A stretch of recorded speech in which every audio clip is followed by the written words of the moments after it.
પ્રભુ ઈસુના ગૌરવી નામમાં આજની સવારની પ્રેમી સલામ. જય મસીહ કી. Praise the Lord. હાલેલુયા. ઈશ્વરનો આપણે બહુ આભાર માનીએ છીએ કે શરૂઆતની મંડળીની ઓળખ, શરૂઆતની મંડળીનો પાયો એ પ્રભુ ઈસુ ખ્રિસ્ત. શરૂઆતની મંડળી પવિત્ર આત્માના સામર્થ્યથી ભરાઈ ગઈ. હવે જગત સમક્ષ આ મંડળીની ઓળખ શું એ આપણે જોતા આવ્યા છે. જગત સમક્ષ આપણી મંડળીનો નમૂનો શું, જગત સમક્ષ આપણને લોકો કેવી રીતે ઓળખે છે. તો લોકોએ અલગ અલગ નામથી તેમને ઓળખ્યા. શરૂઆતમાં તેઓ ભાઈઓ તરીકે ઓળખાતા હતા. મંડળીના લોકો એમને, બીજા લોકો, અવિશ્વાસી લોકો જ્યારે વિશ્વાસમાં આવે ત્યારે એમને ભાઈઓ કરીને, સાહેબ કે સેવકો એવું કોઈ નામ નહીં, પણ ભાઈઓ. પ્રેરિતોના કૃત્યો 1 અધ્યાય 15. તે દિવસોમાં ભાઈઓની વચમાં પિત્તરે ઊભા થઈને ભાષણ કર્યું. પ્રેરિતોના કૃત્યો 2 અધ્યાય 37માં વચનમાં પિત્તર અને બીજા પ્રેરિતોને તેઓએ કહ્યું, ભાઈઓ અમે શું કરીએ? અને 120ની વચ્ચે પિત્તરની જે ઓળખ, બધા ભાઈઓ તરીકેની ઓળખ. અને એટલે જ જાણે કે ભાઈઓની મંડળી અસ્તિત્વમાં આવી હશે, હે ને? અને એટલે brethren church, brethren ministry, ભાઈઓની ministry, એ બધી સેવાઓ શરૂ થઈ. શરૂઆતમાં તેઓ ભાઈઓ તરીકે ઓળખાતા હતા. ભાઈઓની મંડળી સંપમાં રહેતા હતા, એકતામાં રહેતા હતા. એટલે લોકોએ કહ્યું કે આ ભાઈઓ છે, અને ભાઈઓના સંબોધનથી લોકો ઓળખાતા. બીજું ઓળખ એમની શું હતી? લોકો એમના વિશ્વાસને જોઈને વિશ્વાસી નામ આપેલું, કે આ લોકો વિશ્વાસ કરનારું ટોળું છે.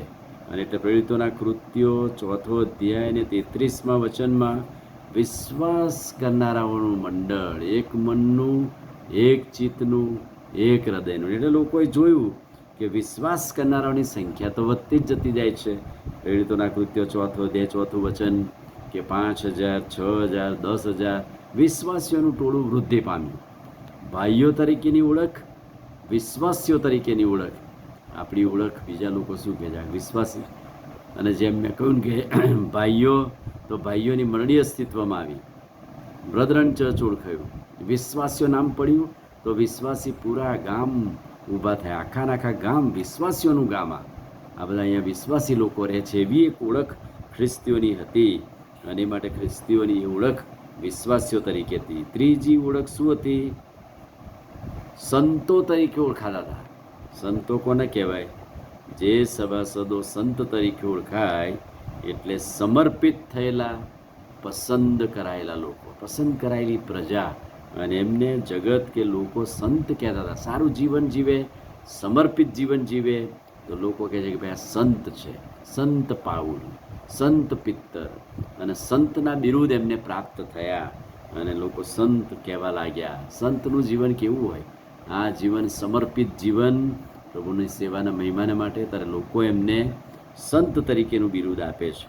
ત્યાર પછી ચોથી વાત, શિષ્યો નવા કરારમાં શિષ્ય તરીકે ઓળખાવા લાગ્યા. નવા કરારની અંદર એમને શિષ્યનું બિરુદ મળ્યું. 12 શિષ્યોને પ્રભુએ પસંદ કર્યા. અને એ શિષ્ય એટલે કેવો શિષ્ય? ગુરુ પાસેથી શીખનાર અને બીજાને નમૂનો આપનાર. અને ખ્રિસ્તીઓની આ એક ઓળખ છે, વિશ્વાસીઓની એક ઓળખ છે કે તેઓ પ્રભુના શિષ્ય તરીકે ઓળખાય છે. પ્રભુના ચરણોમાં બેસીને શીખનાર એટલે શિષ્ય. અને લોકોએ એમને શિષ્ય, 12 શિષ્યો એવું બિરુદ આપ્યું.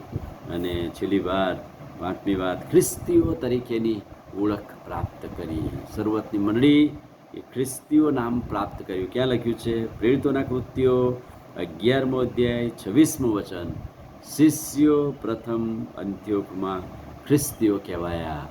એ માટે પ્રભુનો આભાર, પ્રભુના નામને ધન્યવાદ આપીએ છીએ કે તેમની રહેણી કરણી, તેમની સાક્ષી, તેમની પર્સનાલિટી લોકોએ જોઈ અને એમને નામ આપ્યું. ખ્રિસ્તની પાછળ ચાલનારા વિશ્વાસીઓ તો ખરા જ, સંતો તો ખરા જ, ભક્તો તો ખરા જ, ભાઈઓ તો ખરા જ, પણ હવે એમને ખ્રિસ્તી નામ મળ્યું. અને એટલે આપણે ખ્રિસ્તી નામ ધારણ કર્યું. પ્રભુના વિશ્વાસમાં દ્રઢ ને મજબૂત રહીને ખ્રિસ્ત જેવું જીવનારા, ખ્રિસ્તની પાછળ ચાલનારા, એટલે ખ્રિસ્તીઓનું બિરુદ મળ્યું. આપણને બિરુદ મળ્યા છે, એ નામમાં જીવીએ અને પ્રભુનો મહિમા પ્રગટ કરીએ. આમીન. પ્રાર્થના કરીએ. વાલા પ્રભુ, આજે સવારે જગત સમક્ષ મંડળીની જે ઓળખ છે એ મેં પ્રાપ્ત કરી છે. લોકો અમને જુદા નામથી ઓળખે છે, પણ અમારી ઓળખ ખ્રિસ્તમાં, ખ્રિસ્તી તરીકેની છે. એ ઓળખમાં જીવવા અમારી મદદને સહાય કરો.